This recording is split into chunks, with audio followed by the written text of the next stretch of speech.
حضور فرمائی د حضور حدیث ته په معاشره کې استانه چې کم غټي د استاد پلار په زیری کم استانه وړو کی استاد بچی په زیری کم استا په برابرۍ د استاد خور او د رور په زیری دا د پیغمبر حدیث الفاظ دي دا د حدیث الفاظ دي چې څوک استانه غټي هغه استاد پلار په زیری حضرت قاضی حمید الله خان رحمت الله علیه یو محقق عالم دین مواعظ حمیدیہ جلد نمبر 1 کے دا پیغمبر دا حدیث لکھی سوک استان غٹتے استاد پلار پزے دے سوک استان وڑو کے استاد سوی پزے دے سوک استا پا عمر کے برابر دے استاد خور او دا رور پزے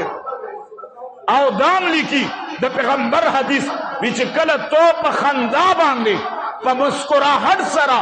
یو رور سر ملوشے اللہ استاد یو کال گناہونا معاف کی او چکل تو خپل پلار تا پا خندا باندے ملوشے اللہ دا سلو کالو گناہونا معاف